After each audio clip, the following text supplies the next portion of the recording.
السلام علیکم every one, کیسے ہیں آپ سب؟ امید کرتی ہوں کہ آپ سب خیر خیریت سے ہوں گے اور آپ سب کی دعاؤں سے نائلہ بھی بالکل ٹھیک ہے۔ چلیے اپنی نیو ویڈیو اسٹارٹ کرتے ہیں، لیٹس اسٹارٹ۔ اور جنہوں نے بھی ابھی تک میرے چینل کو سبسکرائب نہیں کیا ہے پلیز جلدی سے کر لیجئے، اور میری ویڈیو اچھی لگی تو شیئر کرنا مت بھولیے گا۔ تو میری آج کی ویڈیو ہے پروفیٹ یوسف علیہ السلام۔ مدت بعد مصر کے بادشاہ نے ایک خواب دیکھا۔ بادشاہ نے کہا، میں نے خواب میں دیکھا ہے کہ 7 موٹی تاجی فروا گائیں ہیں جن کو 7 دبلی پتلی لاغر گائیں کھا رہی ہیں، اور 7 بالیاں ہیں ہری ہری اور دوسری 7 بالکل خشک۔ یہ خواب بادشاہ کو لگاتار آتا تھا اور اس خواب نے بادشاہ کو پریشان کر دیا۔ بادشاہ نے سارے درباریوں اور بڑے بڑے پجاریوں کو بلایا۔ میرے اس خواب کی تعبیر بتاؤ، اگر تم خواب کی تعبیر بتا سکو تو۔ شہر کے نامی گرامی پجاریوں نے خواب کی تعبیر کرنے کی کوشش کی، پر وہ کچھ بھی تعبیر نہ کر پائے اور بادشاہ سے یہ کہہ دیا کہ یہ تو پریشان کرنے والا معمولی سا خواب ہے۔ پھر بھی بادشاہ کو یہ خواب لگاتار آتے رہے۔ پھر بادشاہ کو شراب پلانے والے قیدی کو یوسف علیہ السلام یاد آئے کہ وہ خوابوں کی تعبیر کرتے ہیں۔ اس نے بادشاہ کو یوسف علیہ السلام کے بارے میں بتایا اور قید خانے جانے کی اجازت مانگی۔ پھر وہ قید خانے گیا اور یوسف علیہ السلام سے مل کر بادشاہ کے خواب کا ذکر کیا۔ تب یوسف علیہ السلام نے خواب کی تعبیر بتائی کہ اب جو 7 سال آئیں گے اس میں بہت بارش برسائی جائیں گی اور فصل بہت اچھی ہوگی۔ تم 7 سال تک لگاتار گیہوں بویا کرنا اور فصل کاٹ کر اسے بالیوں یعنی چھلکوں سمیت ہی رہنے دینا۔ اس کے بعد 7 سال نہایت سخت قحط کے آئیں گے، تب تم وہ ذخیرہ کیا ہوا گیہوں استعمال کرنا۔ یوسف علیہ السلام نے صرف خواب کی تعبیر ہی نہیں بتائی بلکہ اس کا علاج بھی بتایا۔ جب یہ بات بادشاہ کو بتائی گئی تو یوسف علیہ السلام کو قید خانے سے رہا کرنے کا حکم دیا گیا، لیکن یوسف علیہ السلام نے انکار کر دیا کیونکہ وہ کسی احسان کے تحت رہا نہیں ہونا چاہتے تھے بلکہ اپنی بے گناہی ثابت کرنا چاہتے تھے۔ یوسف علیہ السلام نے فرمایا، اپنے بادشاہ سے پوچھو کہ ان عورتوں کا حقیقی واقعہ کیا ہے جنہوں نے اپنے ہاتھ کاٹ دیے تھے۔ قاصد واپس آیا اور اپنے بادشاہ کو یوسف علیہ السلام کا جواب سنایا۔ بادشاہ بہت حیران ہوا کہ اگر کسی قیدی کو 7 سال کے قید میں رہنے کے بعد رہا ہونے کا موقع ملے تو کوئی کیوں منع کرے گا۔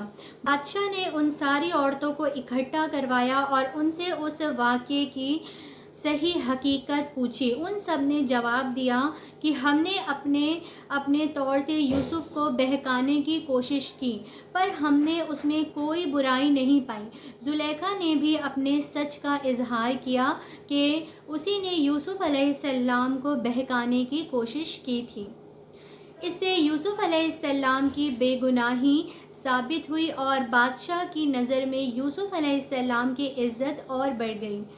بادشاہ نے فرمایا، یوسف کو میرے پاس لاؤ کہ میں انہیں اپنے خاص کاموں کے لیے مقرر کر دوں۔ جب یوسف علیہ السلام بادشاہ کے پاس پہنچے تو بادشاہ نے کہا، آج سے آپ ہمارے یہاں بے حد عزت دار اور ایماندار ہیں۔ ماشاءاللہ۔ تب یوسف علیہ السلام نے فرمایا، آپ مجھے ملک کے خزانوں پر مقرر کر دیجیے، میں حفاظت کرنے والا اور باخبر ہوں۔ بادشاہ نے یوسف علیہ السلام کو ملک کا مکمل اختیار دے دیا، اور ایک وقت ایسا آیا کہ بادشاہ کو یوسف علیہ السلام سے زیادہ بھروسے مند اور عزیز اور کوئی نہ تھا۔ اس طرح ملک کے تمام معاملات یوسف یوسف علیہ السلام کے اختیار میں آ گئے اور خیر و برکت کے 7 سال شروع ہو گئے۔ یوسف علیہ السلام نے اس 7 سال خوب فصل اگانے کا حکم دیا اور ایک خاص طریقے سے ذخیرے کو چھلکوں سمیت محفوظ کروایا۔ پھر قحط کے 7 سال شروع ہو گئے۔ اس قحط نے نہ صرف مصر کو بلکہ فلسطین وغیرہ کے علاقوں کو بھی اپنی لپیٹ میں لے لیا تھا۔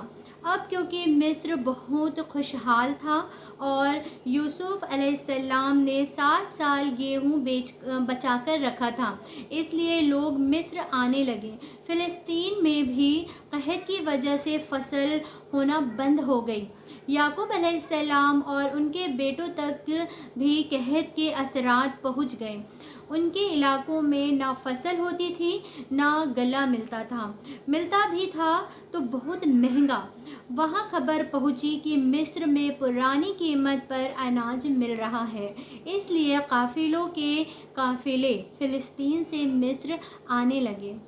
یوسف علیہ السلام پرانی قیمت پر غلہ ضرور دیتے تھے، پر اتنا ہی دیتے تھے جتنا ایک انسان کے لیے کافی ہو، تاکہ تاجر لوگ مال اسٹاک کر کے مہنگی قیمت پر نہ بیچیں۔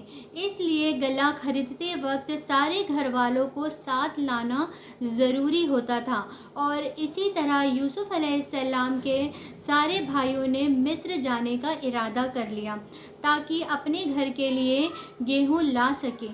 جب یوسف علیہ السلام کے بھائی مصر آئے تب یوسف علیہ السلام نے انہیں پہچان لیا، لیکن ان کے بھائی انہیں نہیں پہچان پائے، کیونکہ وہ تصور بھی نہیں کر سکتے تھے کہ جس بھائی کو انہوں نے کنویں میں پھینک دیا تھا وہ آج مصر کی سب سے عظیم شخصیت بن چکا ہے۔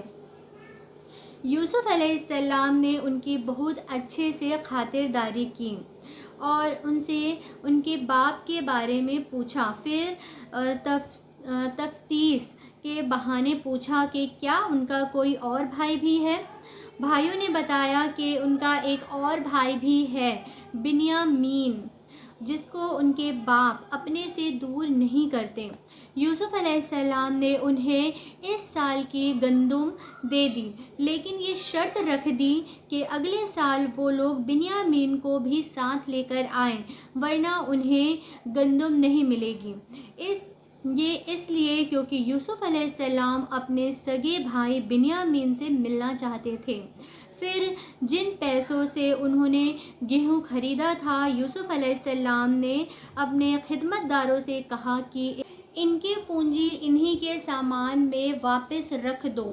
یہ اس لیے کیونکہ یوسف علیہ السلام چاہتے تھے کہ وہ اگلے سال ضرور آئیں، اور ممکن ہے کہ ان کے پاس دوبارہ آنے کے لیے رقم نہ ہو اور وہ گندم خریدنے نہ آئیں۔ گھر پہنچنے پر بھائیوں نے یعقوب علیہ السلام سے کہا کہ آئندہ ہمیں گیہوں تبھی ملے گا جب بنیامین کو ہم اپنے ساتھ لے کر جائیں گے۔ یعقوب علیہ السلام نے ان کی بات ماننے سے انکار کر دیا۔ پھر جب انہوں نے اپنا سامان کھولا تو اس میں اپنے پیسے موجود پائے۔ یہ دیکھ کر انہوں نے یعقوب علیہ السلام کو اور منانے کی کوشش کی۔ یعقوب علیہ السلام نے فرمایا، میں بنیامین کو تمہارے ساتھ تب تک نہیں بھیجوں گا جب تک تم اللہ کی قسم نہ کھاؤ گے کہ اسے اپنے ساتھ واپس لے کر آؤ گے۔ اب ان سب نے اللہ کی قسم کھا لی کہ بنیامین کو اپنے ساتھ حفاظت سے رکھیں گے۔ اگلے سال جب پھر سے مصر جانے کا وقت آیا تو یعقوب علیہ السلام نے اپنے بیٹوں کو نصیحت دی، اے میرے بچوں، تم سب ایک دروازے سے مت جانا بلکہ الگ الگ دروازوں سے داخل ہونا۔ مطلب یہ تھا کہ تم سب 11 نوجوان بھائی ہو، تمہیں ساتھ دیکھ کر کوئی حسد نہ کر بیٹھے اور تمہیں نظر نہ لگ جائے۔ نظر کا لگ جانا برحق ہے۔